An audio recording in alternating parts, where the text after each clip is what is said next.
Assalamu alaikum, honorable professors and my dear colleague. সবাইকে শুভেচ্ছা আমাদের এই কিডনি ফাউন্ডেশনের সিএমই প্রোগ্রামে।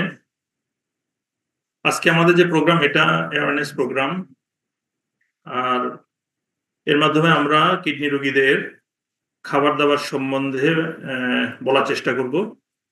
কিডনি রোগী যারা আছেন, ডায়ালিসিস করেন বা করেন না, কিডনি রোগী যে পর্যায়ে থাকেন না কেন, ওনাদের জন্য সুস্পষ্ট খাবার দাবারের নীতিমালা আছে। তো সেই বিষয়ে আমরা এই সেমিনার করতেছি। আমি একটা কথা শুরুতেই সবাইকে আশ্বস্ত করতে চাই যে পুরো প্রেজেন্টেশনে কেউ একটা মুহূর্তের জন্য বোরিং ফিল করবেন না। আমাদের প্রেজেন্টেশন মূলত পিক্টোরিয়াল প্রেজেন্টেশন, ছবির মাধ্যমে আমরা দেখানোর চেষ্টা করব। আর এই প্রেজেন্টেশনের পরে থাকতেছে আমাদের প্রশ্নোত্তর পর্ব। মোটামুটি আধা ঘন্টার মধ্যে আমাদের প্রেজেন্টেশন শেষ হয়ে যাবে, তারপর প্রশ্নোত্তর পর্ব থাকবে এবং আমরা আশা করি 1:30টার মধ্যে আমাদের প্রোগ্রাম শেষ করে ফেলতে পারবো। এই প্রোগ্রামটা পরবর্তীকালে আপনারা কিডনি ফাউন্ডেশনের ওয়েবসাইটে গিয়ে চাইলে দেখতে পারবেন। তো আমরা আশা করি যে এই প্রোগ্রামটা সবার জন্য খুব প্যালাটেবল হবে। আমরা কথা না বাড়িয়ে প্রোগ্রাম শুরু করতেছি। আমাদের প্রোগ্রামে আজকে প্রথম যে স্পিচ দিবেন উনি Tajrin Yusuf Mallik, registered renal dietitian. আমি ওনাকে ওনার বক্তব্য শুরু করার জন্য বিনীত অনুরোধ জানাচ্ছি।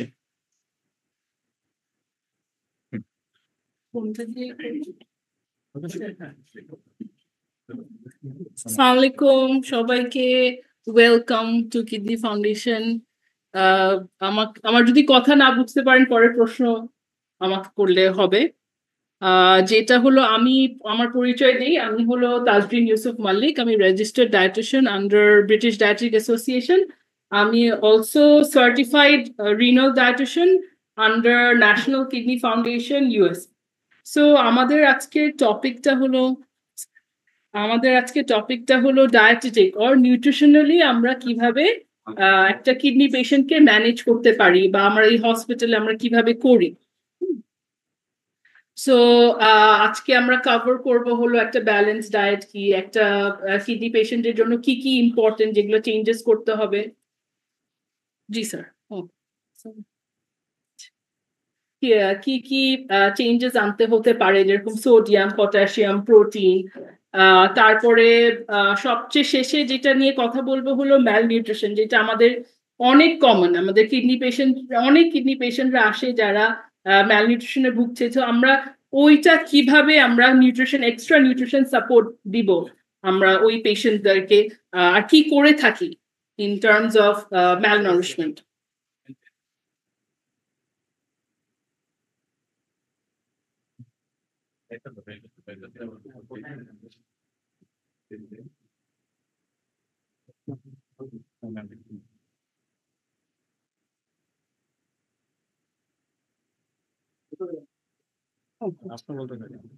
আচ্ছা, প্রথমেই হলো ব্যালেন্স ডায়েট।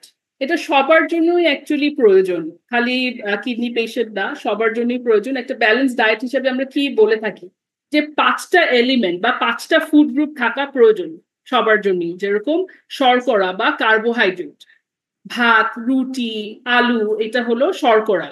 হ্যাঁ, তারপরে হলো আছে প্রোটিন, যেটা আমাদেরকে আমাদের রোগ প্রতিরোধ করার ক্ষমতাটা দেয়, প্রোটিন।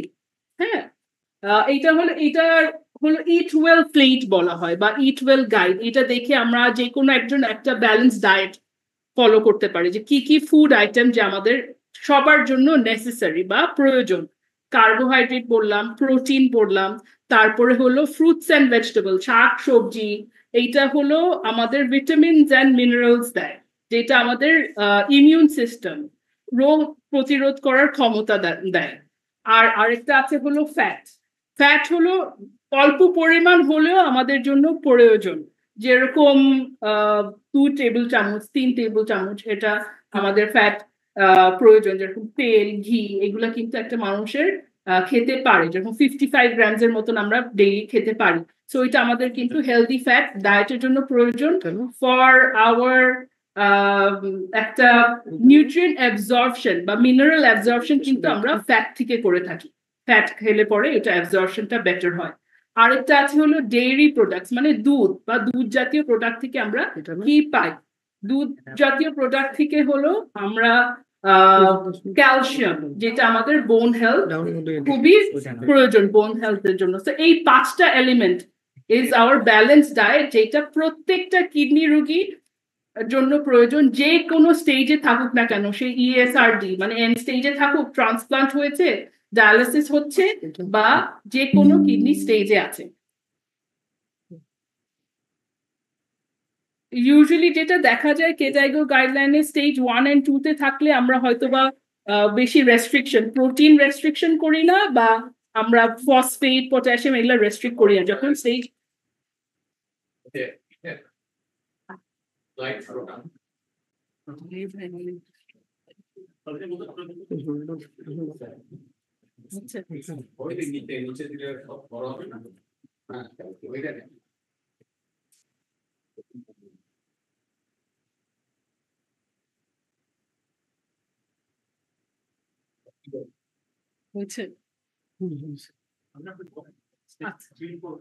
স্যার কেজাইগো গাইডলাইন যেটা আমাদেরকে বলে যে স্টেজ 1 and 2 তে থাকলে আমরা বেশি রেস্ট্রিকশনে যাব না, কিন্তু এটা যদি স্টেজ 3 আর 4 এ চলে যায় তখন আমাদের পেশেন্ট অ্যাসেসমেন্টটাও ডিফারেন্ট হতে হবে, আর খুবই ইন্ডিভিজুয়াল ভাবে এক একজনের প্যারামিটার এক এক রকম হয়, সো ওইভাবে করে আমাদের ডায়েটটা ওইভাবে করে দিতে হবে।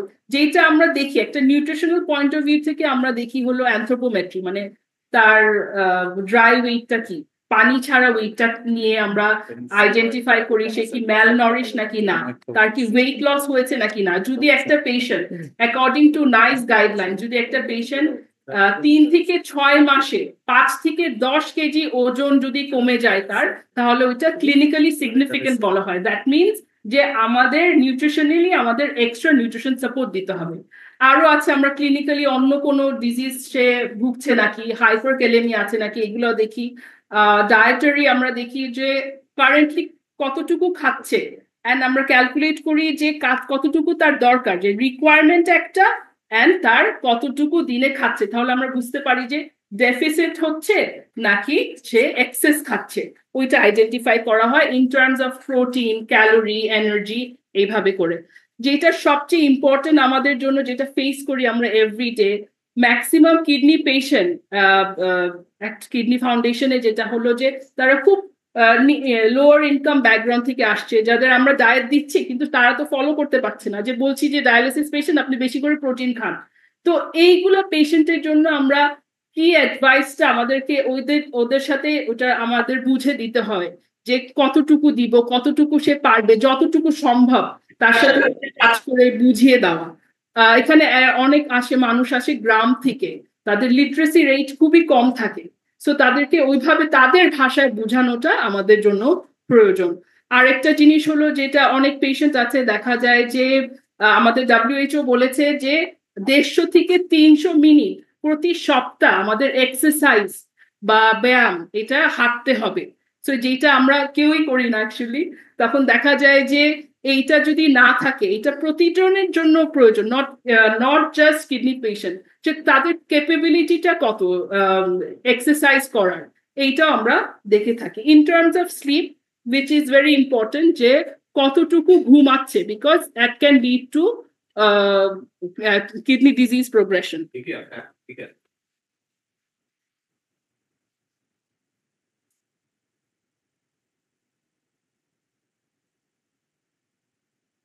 একটা কিডনি পেশেন্টের জন্য আমাদের যেইগুলা চেঞ্জেস আনতে হয় খাওয়ার দিক থেকে, এটা হলো energy, protein, sodium, potassium, phosphate, uric acid and also fluid. তো আমরা এটা ম্যানেজমেন্ট, আমরা যখন একটা পেশেন্টকে খালি বললেই হবে না যে পানি কম খান, আমরা কিভাবে এটা ম্যানেজ করতে পারে সে, এইটা আমাদেরকে অ্যাডভাইসটা দিতে হয়।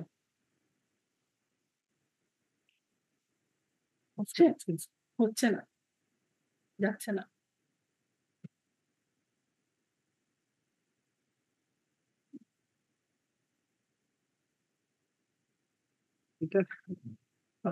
হ্যাঁ, এর আগেরটা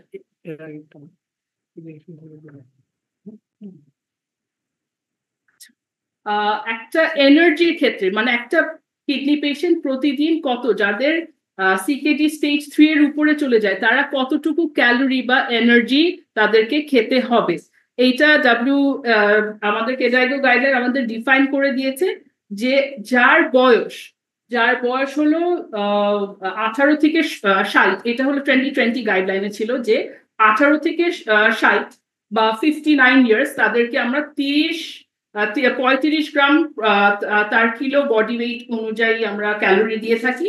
অ্যান্ড যারা বয়স হলো যাদের 60-এর উপরে তাদেরকে আমরা 30 ক্যালোরি করে per kilo of body weight আমরা ক্যালোরি দিয়ে থাকি। So this is as per the guideline. In terms of protein, 2024 actually guideline change করেছে। 2020-তে যে গাইডলাইনটা ছিল ওইটার অনুযায়ী আমাদের একটা নন ডায়াবেটিক বা ডায়াবেটিক পেশেন্ট, যে যারা নন ডায়ালিসিস পেশেন্ট, তাদেরকে 0.55 to 0.8 গ্রামস পর্যন্ত আমরা দিয়ে থাকি। তো আমরা ইউজুয়ালি দেখা যায় 0.6, যারা নন ডায়ালিসিস পেশেন্ট আমরা 0.6 এর বেশি আমরা ইউজুয়ালি দেই না। আর যারা ডায়ালিসিস পেশেন্ট থাকে তাদেরকে 1 গ্রাম, 1.2 গ্রামস, 1.4 গ্রামস পর্যন্ত, যার খুব বেশি ম্যালনারিশ থাকে ওই পর্যন্ত দিয়ে থাকি।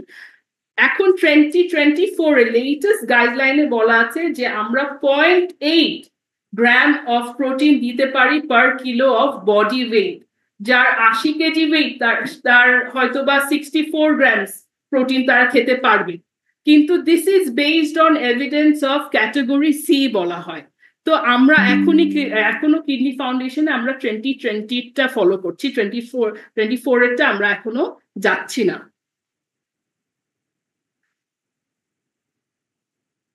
সো একটা ডায়ালিসিস পেশেন্টের জন্য 1 to 1.2 আমরা দিয়ে থাকি।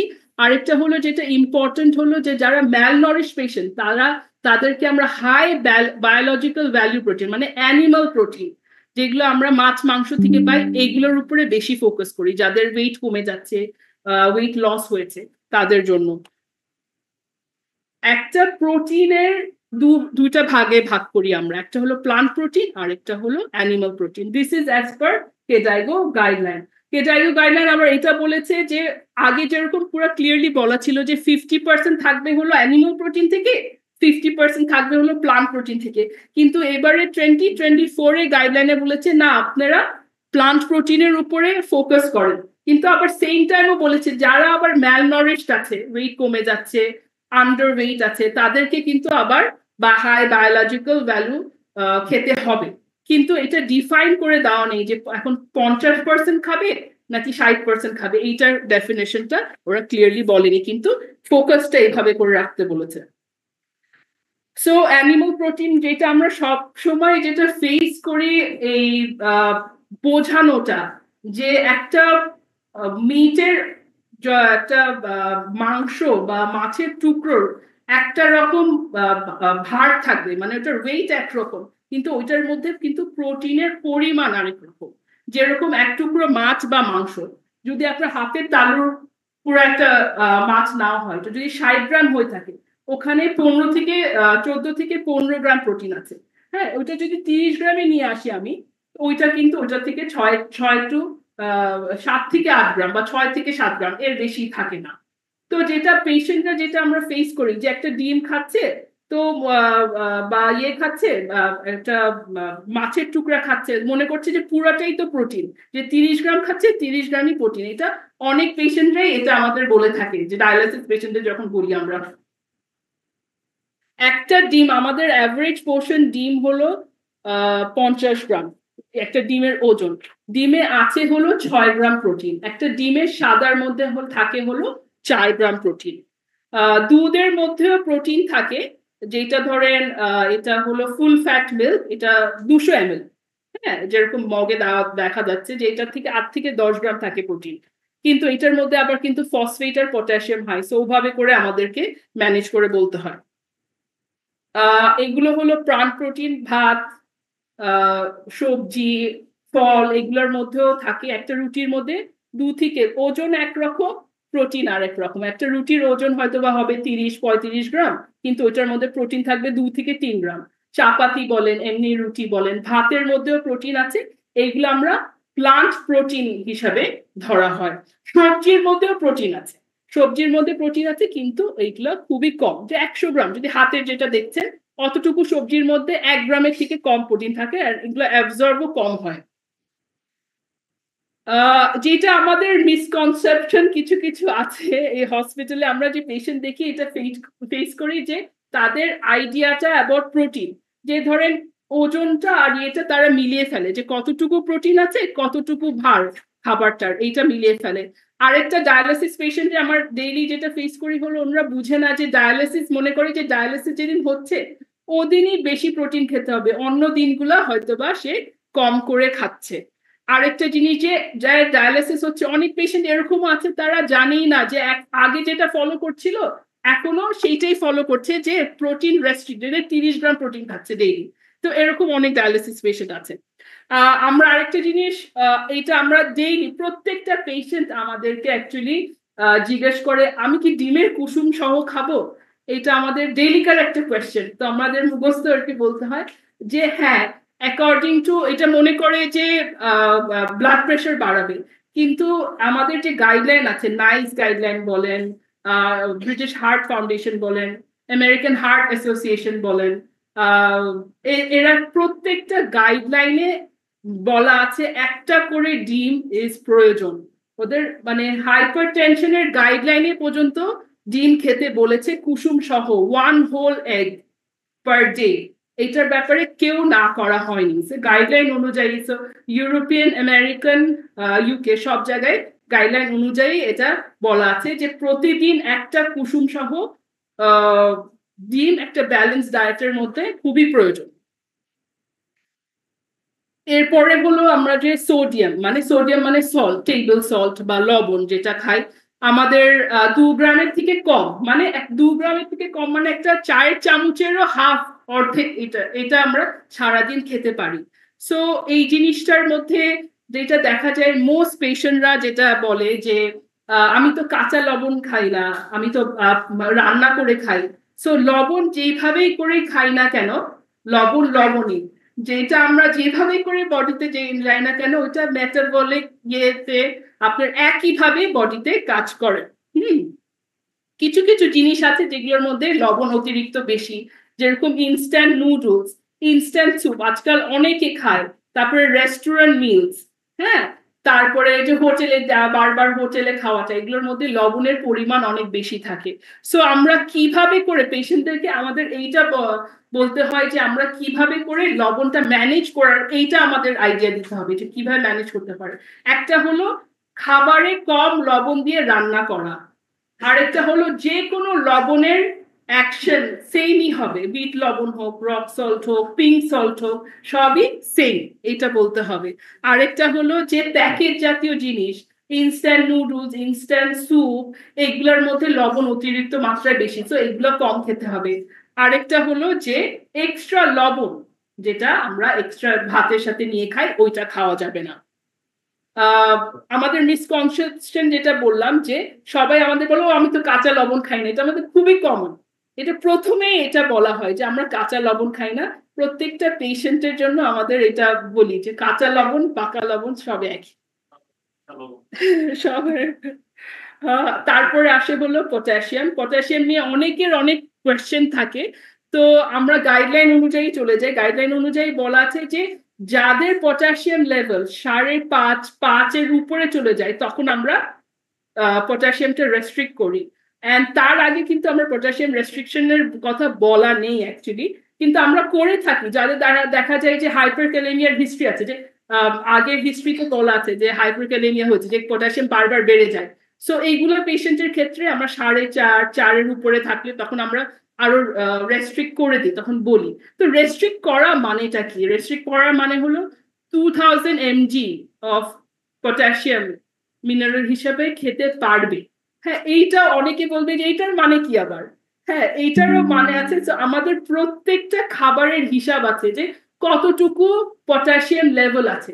সো ওইভাবে করে অ্যাকচুয়ালি আমরা একটা আমাদের যে পেশেন্ট থাকে আমরা লিস্ট ধরিয়ে দিই, এটা খাবেন না, এইটা কোন স্টেজের মধ্যে পড়বে, যেরকম যেগুলোর মধ্যে সবচেয়ে বেশি আছে, হ্যাঁ হাই, মিডিয়াম, ভেরি হাই, লো, এভাবে করে আমরা ক্যাটেগরাইজ করে আমরা বলে দিই যে এইগুলো খেতে পারবেন, এগুলা খেতে পারবেন না। যেগুলোর মধ্যে সবচেয়ে বেশি থাকে সেটার হলো ফ্রুটস অ্যান্ড ভেজিটেবল, ডাল, হ্যাঁ, শাক সবজি ডালের মধ্যে। তারপরে আমরা অনেকে হরলিক্স খাই, অনেকে আমাকে জিজ্ঞেস করে হরলিক্স, ওভালটিন, এগুলোর মধ্যেও কিন্তু পটাশিয়াম ফসফেট বেশি থাকে। তারপরে বাদাম, তারপরে চকলেট, মিল্ক মানে দুধ, দুধ জাতীয় জিনিসের মধ্যে বেশি থাকে। আরেকটা জিনিস যেটা অনেকে খায় যে গুঁড়ো দুধ, এইটার মধ্যেও পটাশিয়ামের মাত্রা বেশি। সো হাই মিডিয়াম লো যদি বলা থাকে, সো আমরা পরে আবার বলছি যে কোনটা খাওয়া যাবে কোনটা খাওয়া যাবে না। হ্যাঁ,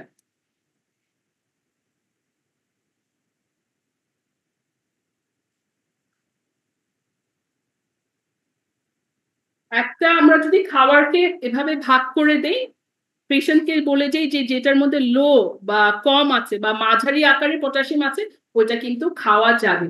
আর যেটার মধ্যে অনেক বেশি আছে যেরকম কলা, কোরমা, খেজুর, অনেক পেশেন্ট এখন আসবে যে ডায়ালিসিসের ইয়ের পরে, রোজার পরে দেখা যাবে প্রতিদিন কোরমা বা খেজুর খেয়েছে, এন্ড দেখা যায় যে পটাশিয়াম হাই হয়ে থাকে।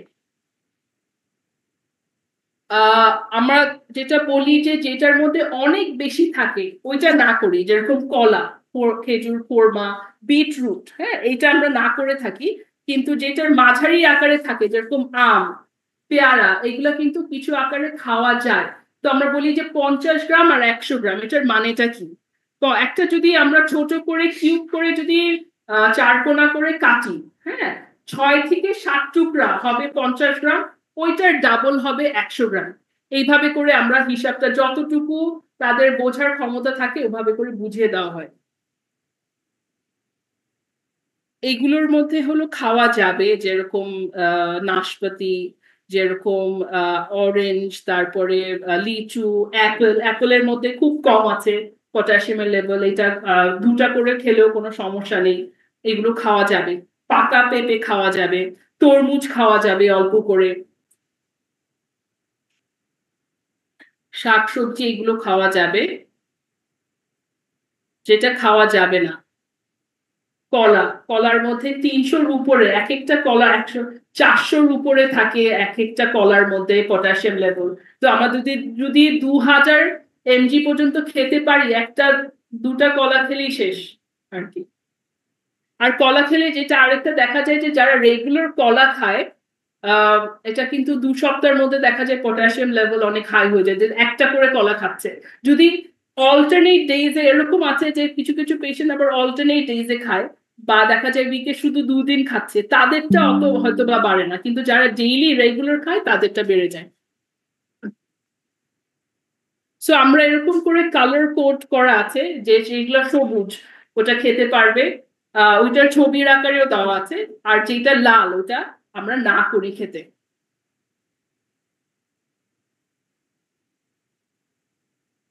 সো যেটা সবচেয়ে বেশি আমরা ফেস করি মিসকনসেপশন, যেটা বলতে চাই যে পেশেন্টরা আমাদের প্রথমে জিজ্ঞেস করে, আমি তো ফল খাওয়া প্রথমেই ছেড়ে দিয়েছি, কিন্তু ফল খাওয়া ছাড়া যাবে না, যে ব্যালেন্স ডায়েটের মধ্যে পড়ে। তো ফলটা কিন্তু ইম্পর্টেন্ট, অল্প হলেও খেতে হবে। আমি কিন্তু 2000 mg পর্যন্ত খেতে পারবো, যে রেস্ট্রিকশন করলেও কিন্তু আমাদের যেগুলা লো পটাশিয়াম ফ্রুটস, আমাদেরকে ফ্রুটস এন্ড ভেজিটেবল আমাদেরকে খেতে হবে। সো সব বাদ দেওয়া যাবে না। একটা জিনিস আছে যে লিচিং প্রসেস বলে আছে, যাদের অনেক বেশি এলিভেটেড থাকে বা হাই থাকে পটাশিয়াম লেভেল, তাদেরকে আমরা আরেকটা বলি যে সবজি লিচিং প্রসেস আছে। হ্যাঁ, যে সবজিটা যদি ছুলে তারপরে কেটে কিছুক্ষণ পানিতে ভিজিয়ে রেখে তারপরে যদি ওইটা বয়ল করা যায়, তো ওইটা থেকে 40 থেকে 60% পটাশিয়াম আমরা কমাতে পারি, যেরকম আলুর ক্ষেত্রে। হ্যাঁ, তারপরে যদি আলুটা ব্যবহার করি, যে পটাশিয়াম লেভেল থাকে ওটা থেকে হাফ হয়ে যায়। তো এইভাবে করে কিন্তু সবজি, অনেক কিছু সবজি আমরা ইনক্লুড করতে পারি যা যেগুলা অনেক বেশি হাই, কম করে হলেও ইনক্লুড করা যায়। আরেকটা হলো ডালের কথা বলি, যে ডালও অনেকে প্রথমেই বাদ দিয়ে দেয় একটা ডায়েট থেকে, যে আমি তো ডাল খাই না, অনেক দিন ধরে খাই না। কিন্তু যাদের আপনার আহ ডালের মধ্যে প্রোটিন আছে, আর আমাদের কেজাইও গাইডলাইন বলে দিয়েছে যে প্লান্টের উপরে ফোকাস করো, সো ডালগুলো আমাদের প্লান্ট প্রোটিন। সো এটা কিন্তু ডায়েট থেকে না বাদ দেওয়াই বেটার। হ্যাঁ, যদি আপনি কয়েকটা ডাল মিশিয়ে রান্না করেন, it becomes high biological value protein. So এটা আমাদের ডায়েটে থাকা খুবই প্রয়োজন। তো আপনি যদি ডাল 12 ঘন্টা ভিজিয়ে রেখে পানিটা ফেলে দেন, তারপরে বেশি পানির মধ্যে ওইটা রান্না করে নেন, ওইটার থেকে 80% আপনার পটাশিয়াম কমে যাবে। সো যাদের পটাশিয়াম হাই থাকে তারা কিন্তু অল্প হলেও ডাল খেতে পারবে, যাদের ইউরিক অ্যাসিড হাই থাকে তারা হয়তোবা কিছুটা মেনটেন করতে পারে। এরপরে আসে ফসফেট। ফসফেটেরও একই রকম পটাশিয়ামের মতনই আমরা বলি যে অনুযায়ী, স্টেজ অনুযায়ী বা আপনার যাদের হাই থাকে পটাশিয়াম লেভেল, পটাশিয়াম যদি বাইন্ডার খেয়েও থাকে তার সাথে সাথে কিন্তু ডায়েটটা ম্যানেজ করতে হবে, শুধু একটা করলে হবে না। এটা কেডাইগো গাইডলাইন অনুযায়ী বলেছে যে বাইন্ডারও খাবে, তার সাথে সাথে যাদের হাই থাকে তাদেরকে ওইটাও ম্যানেজ করতে হবে খাওয়াটা। যে কিসের মধ্যে ফসফেট হাই, যেরকম দুধ জাতীয় জিনিসের মধ্যে হাই, যেটা প্যাকেট জাতীয় জিনিসের মধ্যে এটা হাই, তারপরে বাদাম বীজ এগুলোর মধ্যে ফসফেটটা হাই। আমাদের যেটা সবচেয়ে ইম্পর্টেন্ট কেডাইগো গাইডলাইন যেটা ফোকাস করে বলেছে যে যারা রেস্ট্রিক্ট করো ফসফেট তারা অ্যাডিটিভস আলা মানে প্যাকেট জাতীয় জিনিস যেটার মধ্যে প্রিজারভেটিভ দেওয়া আছে, হ্যাঁ, যেরকম এই যে নুডলস, আচার, এইগুলা খাওয়াটা আমাদের জন্য আরো বেশি না করেছে, কারণ এইটা 100% বা 90 to 100% এই ফসফেটটা অ্যাবজর্ব হয়ে যায়, এটা অ্যাডিটিভস যেগুলো থাকে। আর যেগুলো মাছ মাংসের মধ্যে যে ফসফেট থাকে ওইটা অ্যাবাউট 40 to 60% অ্যাবজর্ব হয়। তো আমাদের বলছে যে ডায়েটে তোমরা অর্গানিক ফসফেট যেটা মাছ মাংস থেকে আমরা পাই ওইটা রাখতে, আর যেটা আমরা প্যাকেট জাতীয় প্রসেস ফুডস ওগুলা তুমি কম করো, এইটা কেডাইগো গাইডলাইন্স বলেছে। ইউরিক অ্যাসিড, আমাদের কিছু পেশেন্ট থাকে হাই ইউরিক অ্যাসিড নিয়ে, এটা হলো পিউরিন ব্রেকডাউন থেকে আমরা uric acid is waste product. So যেটা হয় যে অনেক পেশেন্ট থাকে যে এটা ম্যাক্সিমাম যেগুলো হাই প্রোটিন মিট, তারপরে ইন্টারনাল অর্গানস এর মধ্যে পিউরিন সবচেয়ে বেশি থাকে, আর এইটা সবচেয়ে বেশি অ্যাবজর্ব হয় পিউরিন। এটাকে পিউরিন বলা হয়। যেরকম ইন্টারনাল অর্গান, যে আমরা দেখা যায় যে অনেকে যেরকম গরুর ভুঁড়ি, তারপরে আপনার ব্রেন, যে তারপরে আপনার লিভার, এগুলো খেতে পছন্দ করে, মগজ, হ্যাঁ, কলিজা, এগুলো খেতে পছন্দ করে, কিন্তু এইগুলোর মধ্যে সবচেয়ে বেশি পিউরিন বা ইউরিক অ্যাসিড যেটা আপনাকে ইউরিক অ্যাসিডটা বাড়ায়, হ্যাঁ, যে মিট জাতীয় জিনিসের মধ্যে এটা বেশি কনসেন্ট্রেশনটা বেশি থাকে আর এটা আরো বেশি বৃদ্ধি পায়। সো এইগুলো আমরা অ্যাভয়েড করতে বলি। প্লান্টের মধ্যেও আছে, প্লান্ট মানে হলো যে ফুলকপি, ব্রকলি, বাঁধাকপি, হ্যাঁ, এইগুলোর মধ্যেও মাশরুম, এইগুলোর মধ্যেও হলো হাই পিউরিন আছে, কিন্তু আমরা এমন না যে খেতে পারবো না, বলছে যে প্লান্ট প্রোটিন থেকে বেশি খাও, আবার অ্যাট দ্য সেম টাইম কিন্তু বলছে যে অ্যানিমাল প্রোটিন তোমরা কমিয়ে যাও যাদের। কিন্তু আরেকটা কথা যে রিসেন্ট রিসার্চে আবার দেখা যাচ্ছে যে ইট ডাজ নট ম্যাটার, যে প্লান্টও খাচ্ছে তার হয়তো বা একই এফেক্ট হচ্ছে। সো এটা কিন্তু পার্সন টু পার্সনও আবার ডিফার করে।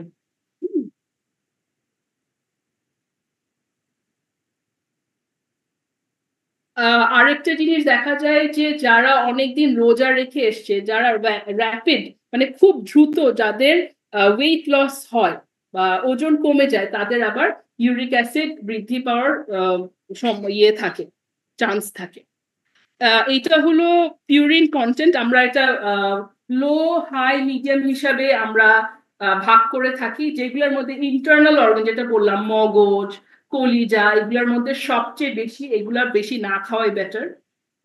যেগুলো খাওয়া যাবে কোনো রেস্ট্রিকশন ছাড়া হলো ইন টার্মস অফ এগুলো ইউরিক অ্যাসিড, যেটা হলো রুটি, আলু, এইটাতে কোনো সমস্যা নাই, তেলে কোনো সমস্যা নাই, কিছু কিছু কলিফ্লাওয়ার যেরকম ফুলকপি এইগুলাতে হয়তো বা আছে। আবার সামুদ্রিক মাছটা অনেকগুলো সামুদ্রিক মাছ আছে যেগুলোর মধ্যে, যে চিংড়ি মাছ, তারপরে ক্র্যাব যেটাকে বলি আমরা, এগুলোর মধ্যে পিউরিন লেভেল আবার অনেক হাই থাকে। ওই ইউরিক সম্বন্ধে যেটা বলা আছে, জি স্যার, যদি আউট না হয়, জি স্যার, তাহলে ইউরিক অ্যাসিড হাজার হলেও কোনো ক্ষতি নাই এবং এটা কিডনির কোনো ক্ষতি করতে না। আচ্ছা, এটা স্পষ্ট করা। জি স্যার, সুতরাং এটা আমরা বলি যে ইউরিক অ্যাসিড কমিয়ে ফেলতে হবে, জি কিন্তু দেখি প্রত্যেক প্রেসক্রিপশনে ফেলোস্ট্যাট দেওয়া হয়, হ্যাঁ কিন্তু তা আননেসেসারি। জি স্যার মোস্ট রিসেন্ট ডাটা যেটা বলছে জি তোমার there is no treatment for chronic kidney disease with uric acid, আচ্ছা উইথ ফসফেট। আচ্ছা স্যার সো আমরা স্যার একটু আগে বলেছে যে আমরা ফ্লুইড ম্যানেজমেন্টটা কিভাবে করব একজন যদি পানি কম খেতে হয় অনেক পেশেন্ট আছে যাদের ইউরিন আউটপুট কম থাকে যাদের হাত পায়ে পানি চলে আসে তাদের পানির রেস্ট্রিকশন থাকে তো তারা হয়তো বা 1.5 লিটার খায় পানি যারা ডায়ালিসিস করছে তারা হয়তো বা 1 লিটারের কম পানি খাচ্ছে তো আমাদের যেই জিনিসটা হলো বলতে হয় যে পেশেন্ট জিজ্ঞেস করে যে আমরা তো পারছি না এটা মেনটেন করা যাচ্ছে না তো আমরা কিভাবে কি অ্যাডভাইসটা দিব সো আমরা ওই ক্ষেত্রে বলে থাকি যে পানিটা অল্প অল্প করে ছোট ছোট সিপ নিয়ে খাবেন হ্যাঁ পানিটা বসে খাওয়া বেটার বা ছোট ছোট কাপে খাওয়া বেটার প্রথমে সকাল থেকে একটা মেজারিং কাপে যে 1.5 লিটার খাচ্ছেন বা 1 লিটার খাচ্ছেন ওখান থেকেই সব পানিটা আসবে ওভাবে করে আস্তে আস্তে মেজার করে নেওয়া উচিত তারপরে আরেকটা জিনিস আছে যে যদি আপনি লবণ বেশি খান যদি ঝাল বেশি খান ওটা পানি পিপাসাটা বেড়ে যায় আরেকটা জিনিস হলো যে যদি আপনি বরফ রাখেন একটা মুখে যে মুখটা ধুয়ে ফেলা যে মুখটা ড্রাই হয়ে যাচ্ছে মুখে কুলি করা আরেকটা বরফ রাখা মুখের ভিতরে না খেয়ে বরফটা জাস্ট মুখে রাখা ওইটাতেও কিন্তু আহ আহ কিছুটা পানির পিপাসাটা কিছুটা কমবে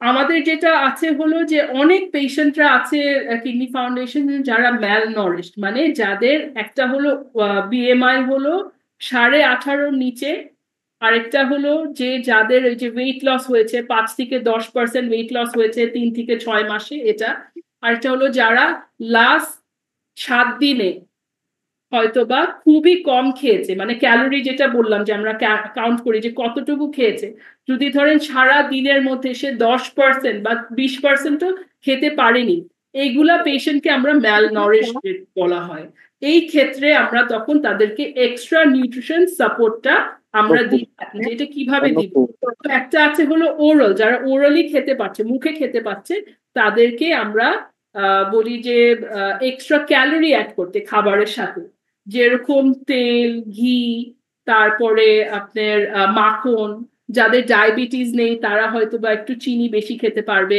মধু খেতে পারবে জ্যাম জেলি খেতে পারবে এগুলো অ্যাডভাইস বলে থাকি এখানে অনেকে আমাকে প্রশ্ন করে যে আপনার আমার তো কোলেস্ট্রল বেড়ে যাবে আমি যে তেল আর ঘি খাচ্ছি কোলেস্ট্রল বেড়ে যাবে কিন্তু এই ক্ষেত্রে কিন্তু আবার লিমিট আছে যে জিনিসটা হলো যে WHO তারপরে BDA ব্রিটিশ ডায়েটিক অ্যাসোসিয়েশন এরা বলে যে আপনি ডেইলি 55 গ্রাম পর্যন্ত ফ্যাট খেতে পারবেন সো এই অনুযায়ী এই লিমিট যদি থাকে এই অনুযায়ী আমরা 3 টেবিল চামচ আমরা ফ্যাট আমরা খেতে পারি সো আমরা খাবারের সাথে এটা কিভাবে অ্যাড করব সো এক ভাতের সাথে বা সবজির সাথে বা যে কোনো জিনিসের সাথে আমরা 1 চামচ তেল ঘি এটা কিন্তু 100 ক্যালোরির মতন প্রত্যেকটা বেলায় যদি আমরা খাই তাহলে 100 ক্যালোরির মতন আমরা 300 ক্যালোরি অ্যাড করতে পারবো সো এইভাবে করে আমরা ম্যাক্সিমাম মানুষ যেটা দেখা যায় যে তারা ওজন কমে যাচ্ছে তো আমরা অল্প অল্প করে এইটা অ্যাডভাইস করে থাকি যে আপনি অল্প হলেও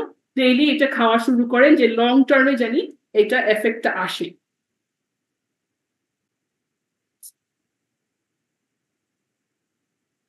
আরেকটা আছে হলো যে নিউট্রিশনাল সাপ্লিমেন্ট যেটার ব্যাপারে বলছি আর যেগুলো পেশেন্ট একদমই খেতে পারে না মুখে খেতে পারছে না বা আমি জানি যে নেক্সট 7 দিন মুখে তাদের জন্য খাওয়া অসম্ভব যার এন্টারাল ফিডিং নাইস গাইডলাইন বলছে যে যাদের ওয়েট কমে গেছে বিএমআই হলো লেস দেন 18.5 বা 20 নিচে তাদেরকে বলেছে যে তুমি 24 আওয়ার্স বা 48 আওয়ার্স এর মধ্যে তুমি দেখো যে তুমি দিতে পারছো কিভাবে নিউট্রিশনটা প্রোভাইড করছো যদি একদমই না দিতে পারো তখন তুমি এনজি ফিডিং এ চলে যাও বা এন্টারাল ফিডিং আমাদের এনজি ফিডিং এ চলে যাই আমরা যেখানে আমরা নিউট্রিশনাল সাপ্লিমেন্ট দেই বা আমরা একটা ব্যালেন্স ভাবে আমরা হসপিটাল তৈরি করা একটা ব্লেন্ডেড ফিড দেওয়া হয়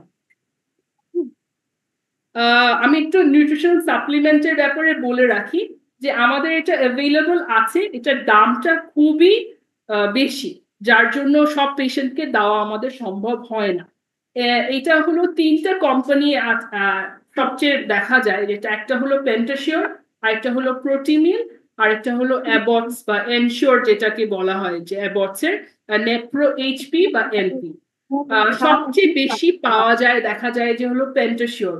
তো পেন্টাশিওরের স্পেসিফিক্যালি রিনাল স্পেসিফাইড আছে, যেটা হলো একটা হলো পেন্টাশিওর রিনাল, আর একটা হলো পেন্টাশিওর ডিএলএস। পেন্টাশিওর রিনাল হলো লো প্রোটিন, আর পেন্টাশিওর ডিএলএস মানে একটা স্যাশের মধ্যে 2 গ্রাম প্রোটিন থাকে পেন্টাশিওর রিনালে, আর ডিএলএস এ পেন্টাশিওর ডিএলএস এ একটা স্যাশের মধ্যে 7 গ্রাম প্রোটিন থাকে।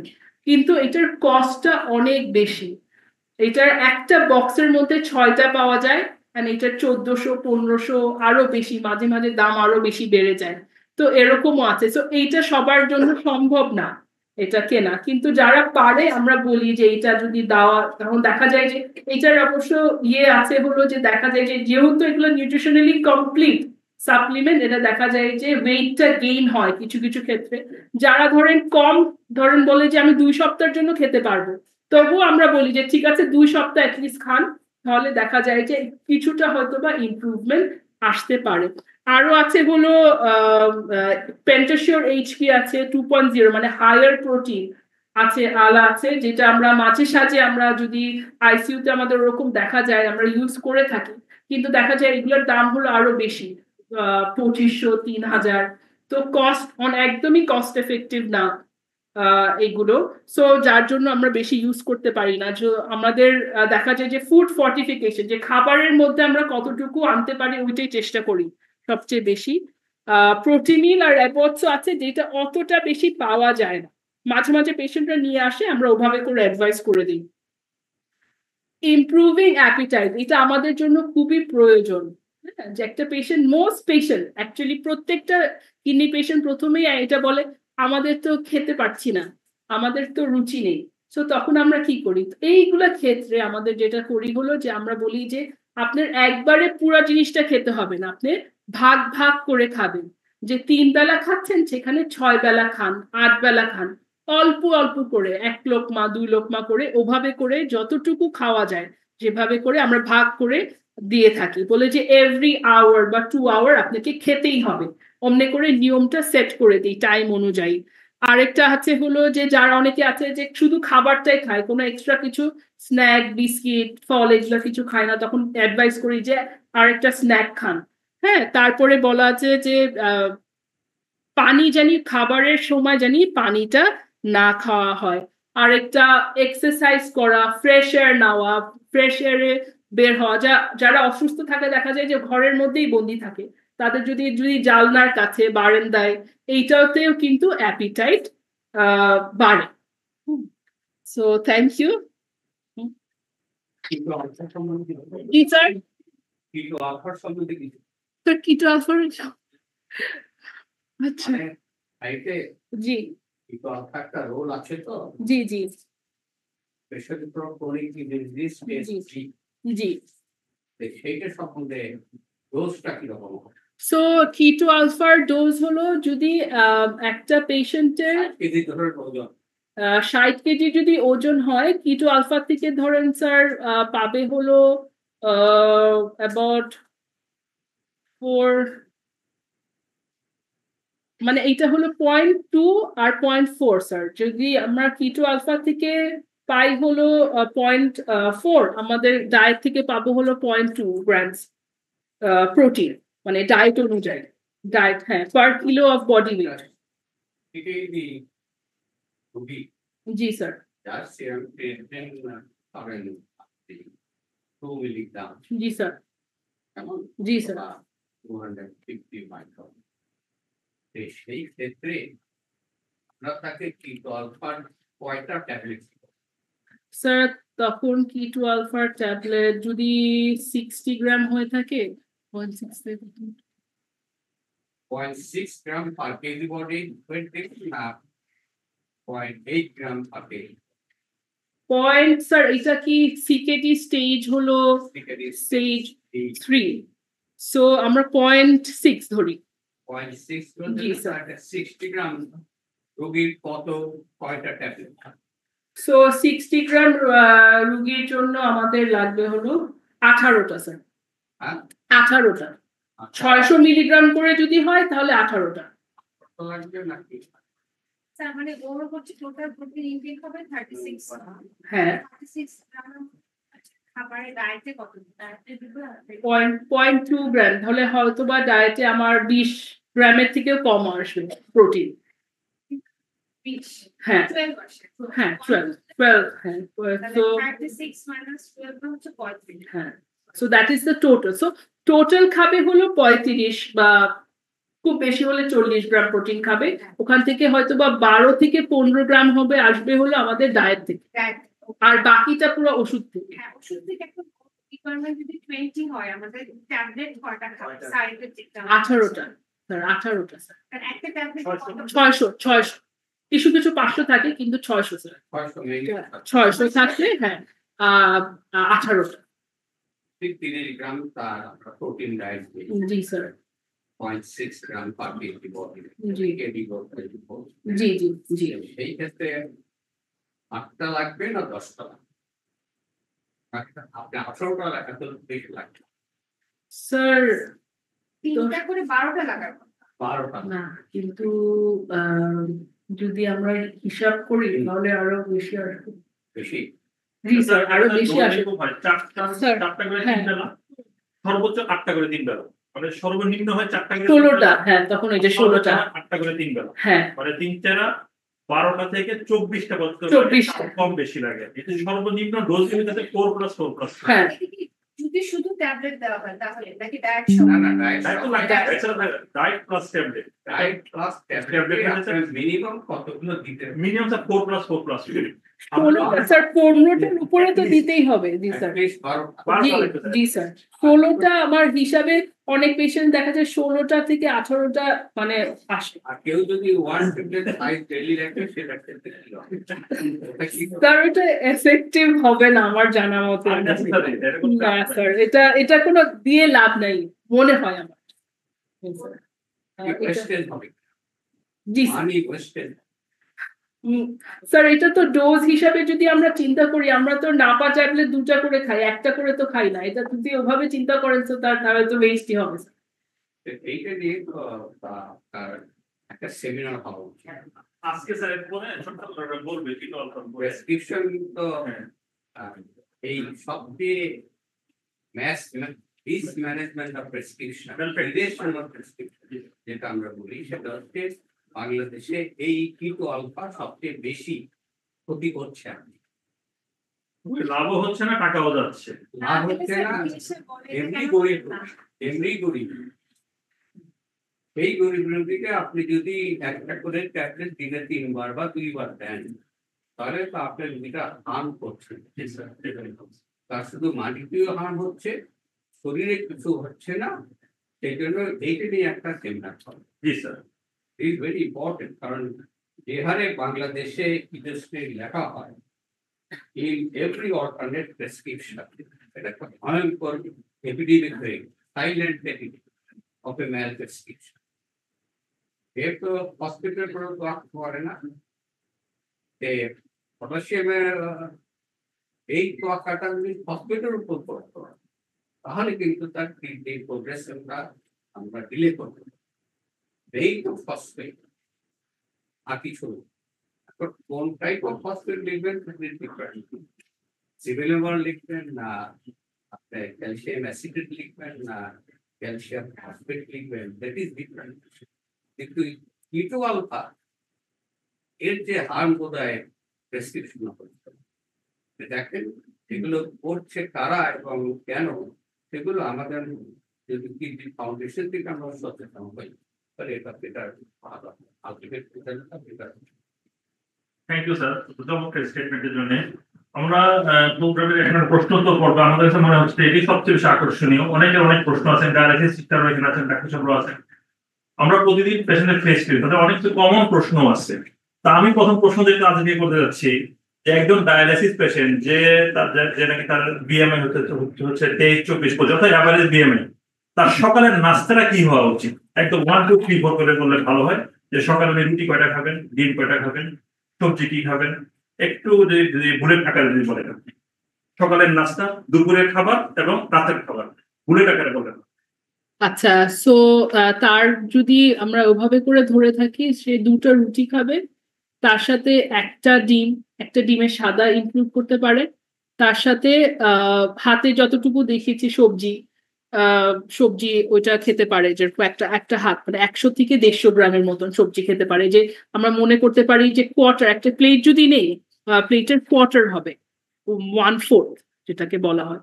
আর একটা দুপুরের জন্য হলো 2 টুকরা মাছ, তার সাথে কোয়ার্টার প্লেট রাইস, মানে একটা প্লেট যদি না হয় 1/4 ভাগ, তার সাথে হলো ডাল। সে খাবে হলো 4, যদি একটা চামচের সাইজ হয় হলো আমাদের থাম্বের এতটুকু, যদি আমরা টেবিল স্পুন ধরে থাকি তাহলে ওই স্পুনের 4 থেকে 5 চামচ হলো 60 গ্রাম হয়, ওটার থেকে 4 গ্রাম প্রোটিন থাকে। সো অতটুকু ডাল খেতে পারে। তার সাথে সবজি, সবজি একই রকম সবজি, যদি আরো বেশিও খেতে চায় কোনো সমস্যা নেই।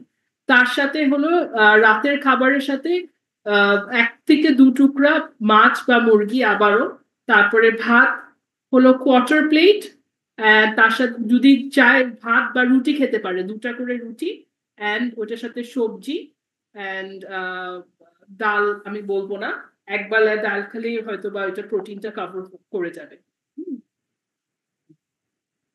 আর একটা হলো যে দুধটা খেতে পারে এই পেশেন্ট গুলো, যদি 200 ml, যদি একটা আমরা চায়ের কাপ, যে নর্মাল একটা চা খাই যে ওই কাপ যদি ধরে থাকি 150 ml এর মতন হয় ওটা, ওই কাপের 1 কাপ দুধের মধ্যে ধরেন থাকবে হলো 4 থেকে 5 গ্রাম প্রোটিন। তো এটা প্রোটিনটা তরল দুধ খেতে হবে, গুঁড়ো দুধ না। নেক্সট কোশ্চেন, এখন একটা ক্রেজ চলতেছে এখন, রোগীরা 2টা খাবারের বিষয়ে খুব জানতে চায়। আমি কি চিয়া সিড খেতে পারবো, আমি কি বিটরুট খেতে পারবো, কি বলেন? যারা পটাশিয়াম রেস্ট্রিক্টেড থাকে তারা বিটরুট বেশি না খাওয়াই বেটার, কারণ এটার মধ্যে অনেক বেশি পটাশিয়াম আছে। 100 গ্রামের মধ্যে 400-র উপরে থাকে বিটরুটের মধ্যে পটাশিয়াম। যাদের, আমি আবারও বলছি, যাদের রেস্ট্রিকশন থাকে তারা বিটরুট না খাওয়াই বেটার। কিন্তু আরেকটা স্যার প্রশ্ন ছিল, চিয়া সিড খেতে পারবে, চিয়া সিডের সমস্যা নেই। চিয়া সিডে যাদের ইউরিক অ্যাসিডও হাই থাকে, চিয়া সিডে প্রবলেম নেই। নেক্সট কোশ্চেন বলেন, সামনে তো বৈশাখ মাস, জ্যৈষ্ঠ মাস আসতেছে, অনেক ফল বাজারে আছে, আমাদের বাবা মারা কি খেতে পারবেন কিনা এই সংক্রান্ত প্রশ্ন থাকতে পারে। ফল অ্যাকচুয়ালি ওই যেটা হলো যে অল্প করে খাওয়া যায়, যদি আমরা এইভাবে করে চিন্তা করি যে আমি প্রতিদিন 3টা ফল খাবো, 3টা ফল আমি 50 থেকে 100 গ্রামের মধ্যে থাকবো, আমি বলেছি অলরেডি 50 থেকে 100 গ্রাম মানে কি হয়। সো ওইটা যদি বেশির মধ্যেও পড়ে, ওইটা কিন্তু আমাদের 2000-এর লিমিটের মধ্যে চলে আসে। সো যদি আপনি 3টা ফলের কথা চিন্তা করেন যে আমি 3টা ফল খাবো কিন্তু 100 গ্রামের মধ্যে ডেইলি, সো ওইটা কিন্তু খাওয়া যাবে, পসিবল। আর 2টা ভেজিটেবল বা শাকসবজি খেলে। ভেজিটেবল থেকে যদি আমরা প্রোটিন চাই, জি এটা রিচ সোর্স কি আছে? নরমাল ভেজিটেবল প্রোটিন একেবারেই কম। জি স্যার, এইটা অ্যাকচুয়ালি এই ওইদিকে ডালে আবার দেখলে যে হাই পটাশিয়াম, জি হাই ফসফেট। স্যার, আর এদিকে আমার প্ল্যান্ট প্রোটিন করছে, ডাল ভিজায় রাখতে problem. where do you get the protein?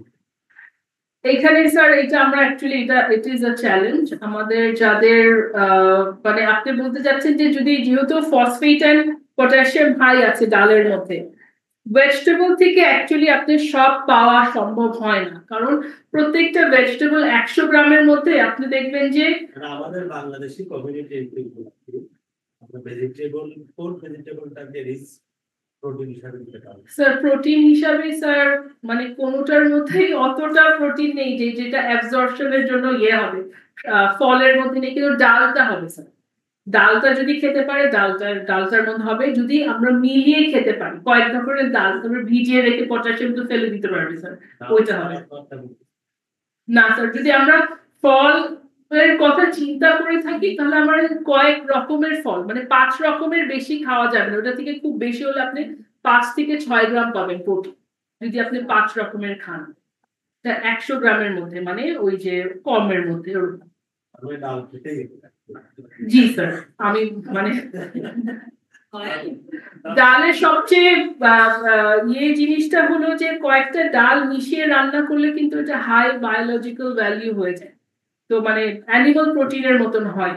So soya protein ডাল এগুলা কিন্তু ওইদিকে হেল্প করে, যে সয়া প্রোটিন খেতে পারে, সয়া প্রোটিনের মধ্যে কিন্তু মিটের মতন প্রোটিন আছে, কিন্তু ওইটা আবার যাদের আবার পটাশিয়ামের মাত্রা ঠিক আছে ওটা অবশ্য খাওয়া যাবে, ও সয়া প্রোটিন খেতে পারে। রেড মিটের ব্যাপারে আপনার রেড মিটের রেড মিট স্যার, যাদের দেখা যায় যে ইউরিক অ্যাসিড বেশি থাকে আমরা না করি, কিন্তু এটা কিন্তু যাদের ধরেন এমনি নর্মাল সিকেডি আছে, হ্যাঁ, বা ডায়ালিসিস পেশেন্ট আছে, এমন না যে খেতে পারবে না এটা না, যে ওটার মধ্যেও তো প্রোটিন আছে, সো ওইটা যদি আপনি 2 টুকরা 3 টুকরা খায় ওটা সমস্যা হওয়ার কথা না, কিন্তু রেগুলার খেতে না করি, বিকজ এটা আবার ব্লাড প্রেশার এফেক্ট করে, কোলেস্টেরল লেভেল, মানে এগুলো স্যাচুরেটেড ফ্যাট বেশি, সো দেখা যায় যে আপনার কোলেস্টেরল যদি রেগুলার খান এটা কোলেস্টেরল এফেক্ট করবে।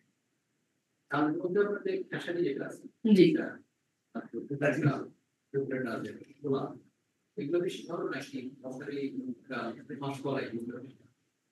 সো ডালের মধ্যে ভ্যারিয়েশন আছে, সবচেয়ে বেশি কম মানে যদি আমরা পটাশিয়াম ফসফেট এগুলা হিসেবে চিন্তা করি, মসুরির ডালের মধ্যে যদিও 300-র বেশি, তবুও অন্যগুলোর থেকে কম, অন্যগুলোর মধ্যে 400 500 600 এরকম থাকে পটাশিয়াম।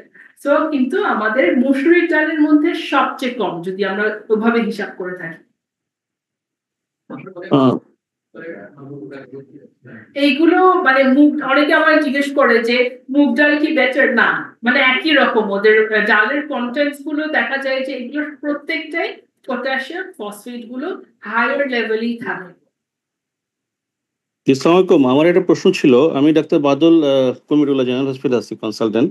আমার প্রশ্নটা ছিল যে ডালের যে ইস্যুটা বললেন আপনি, ডালের মধ্যে আমরা যদি কয়েক রকমের ডাল মিক্স করে নিই, তাহলে 100 গ্রাম ডালে আমার টোটাল প্রোটিন ভ্যালু কতটুকু থাকবে?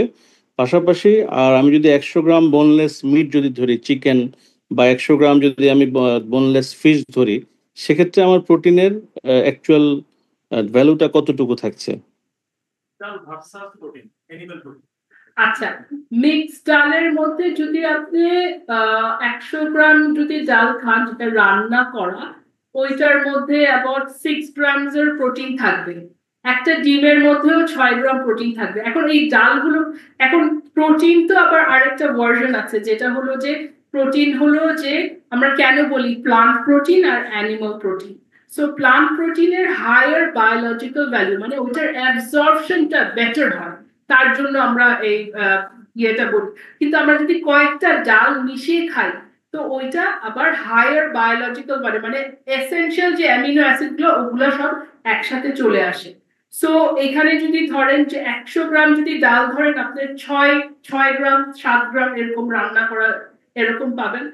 আর যদি মিট হিসাবে ধরেন 100 গ্রামের মধ্যে আপনার হ্যাঁ আপনার ধরেন 60 গ্রামের মধ্যে 15, হ্যাঁ 15 থেকে 20, মানে না স্যার আর একটু বেশি হবে। 20 হওয়ার কথা, আমি যতটুকু জানি 20 হয়, এটা 20 গ্রাম, অ্যারাউন্ড 20 গ্রাম।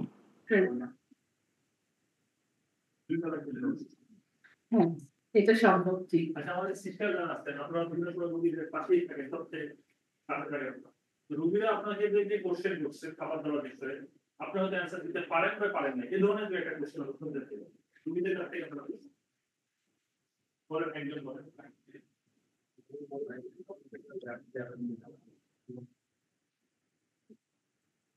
হ্যাঁ,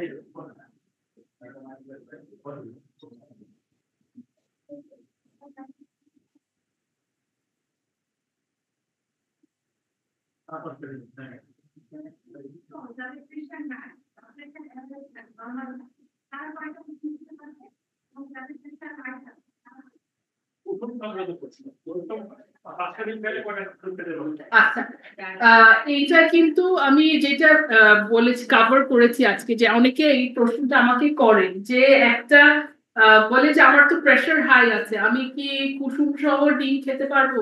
আমাদের কোনো গাইডলাইনে অ্যাকচুয়ালি কুসুম বাদ দিয়ে ডিম খাওয়ার কথা লেখা নেই। হ্যাঁ, বলে ব্যালেন্স ডায়েট হিসাবে বলে যে ইউ শুড, মানে একটা ডিম খেতেই হবে, এভাবে করে বলা আছে উল্টা। আর যদি আমি কোলেস্ট্রলের কথা চিন্তা করি, আর ম্যাক্সিমাম রিসার্চে যেটা দেখা যায় যে বলা আছে যে ডিম অ্যাকচুয়ালি ডিম কুসুম সহ খেলে একটা করে যদি খান আপনার ব্লাড প্রেশার কিন্তু এফেক্ট হওয়ার কথা না, এটা রিসার্চে বলা আছে, শুধু আমি বলছি সেটা না। আরেকটা হলো যে যদি আপনি কোলেস্ট্রল হিসাবে চিন্তা করেন 2টা পর্যন্ত ডেইলি খাওয়া যাবে, কোনো সমস্যা হওয়ার কথা না, এটা রিসার্চ আছে। আর যেটা লং টার্ম, যেটা অনেকে যারা 4-5টা ডিম খায় পুরো কুসুম সহ, ওইটা লং টার্মে গিয়ে আপনি ধরেন 2 মাসের মধ্যে দেখা যাবে যে আপনার কোলেস্ট্রলটা হাই হয়েছে। হ্যাঁ, তাছাড়া ওটার অন্য ওরকম কোনো ব্লাড প্রেশার অতটা এফেক্ট করবে না। সিস্টেম আছে ব্লাড প্রেশার কমে গেলে ডায়ালিসিস সিস্টেম তোমার ডিম খাওয়া হ্যাঁ, এটা যুক্তিগত কথা। কোন ডাক্তার পরামর্শ দিয়েছে, কার পরামর্শের কোন বই পেয়েছে ওরা, এই 4-6টা দুধ খাওয়া। আপনি ডিমের সাদাটা কোনো রেস্ট্রিকশন নাই, ডিমের সাদাটা ইচ্ছা মতন খেতে পারবে, কিন্তু ডিমের কুসুম সহ 2টা, মানে অনেক জায়গায় 3টা পর্যন্ত বলে, আমি বলি যে 2টা পর্যন্ত খেতে পারবে, এটার কোনো সমস্যা নেই। মূল অডিয়েন্সের কাছে আমার কোশ্চেন যে 6টা ডিম খাওয়ালে প্রেশার বাড়ে কিনা, বা ওই সময়ের ভাবে ডিম খাওয়ানো উচিত কিনা, কেউ কারোর কাছে কোনো তথ্য আছে কিনা এই ব্যাপারে? বা তারাই কাজটা কেন করে এখান থেকে স্যার আমরা আরেকটা জিনিস পেয়েছি হলো হাঁসের ডিম। এটা আমাদেরকে অনেকে বলে যে হাঁসের ডিম বলে বেটার খাওয়া, প্রোটিন বেশি আছে, কিন্তু আমরা এটা অ্যাকচুয়ালি কোনো রিসার্চে পাইনি। কোলেস্ট্রল একটু বেশি আছে, ফসফেট বেশি স্যার, ইয়ে বেশি, কিন্তু এটাকে খাওয়া খালি পার্টিকুলারলি মুরগির ডিম বাদ দিয়ে হাঁসের ডিম খাওয়া এরকম কোনো কিছু অ্যাকচুয়ালি বলা নেই, মানে ইয়ে করা নেই।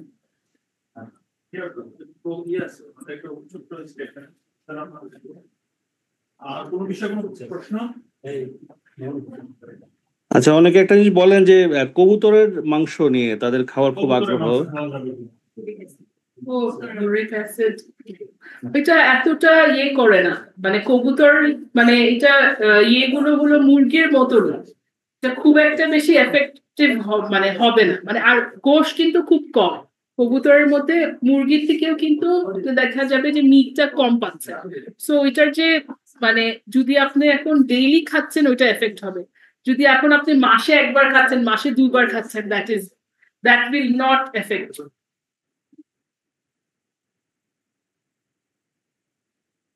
তেঁতুল খাওয়া নিয়ে কি বলেন? আমাদের অনেক রোগীরা বলে যে প্রেশার বেড়ে গেছে, তো তেঁতুলের পানি খেলে কি প্রেশার কমে যায়? পানি খাওয়া কিন্তু তেঁতুলে পটাশিয়াম হাই থাকে, তো আমরা যারা রেস্ট্রিকটিভ ডায়েট ফলো করে তাদেরকে তেঁতুলটা আমরা দান করি। পাঁচটা ফলের নাম বলবেন, যে 5টা ফল রোগীরা, কিডনি রোগীরা কখনোই খাবে না, এই যে 5টা ফলের নাম।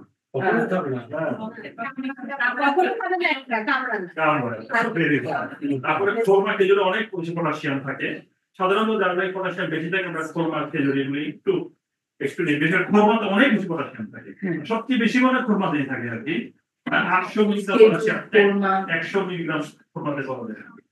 তো যাই হোক, আমাদের এখানে আমাদের খুব উপভোগের প্রোগ্রাম হচ্ছে আসলে। আমাদের এখানে ইগনিসিয়া মেডিকেল কলেজ থেকে নেফ্রোলজি বিভাগীয় প্রধান মুফিক স্যার এখানে আসছেন, আমরা অত্যন্ত আনন্দিত।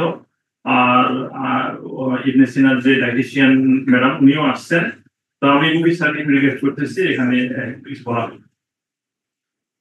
Thank you very much. আমি আসলে নিজের গরজেই আসছি, মানে এত সুন্দর একটা প্রোগ্রাম, বিশেষ করে ডায়েট সম্পর্কে, মানে আমরা যারা কিডনি চিকিৎসক তারাও রোগের চেয়ে ডায়েট সম্পর্কে কম জানে, এটা স্বীকার করতেই হবে। কেমন, অথচ রোগীরা তো আমাদেরকে জিজ্ঞেস করে এই সম্পর্কে, আমাদের আসলে নলেজ সবসময় আপডেটেড থাকা উচিত।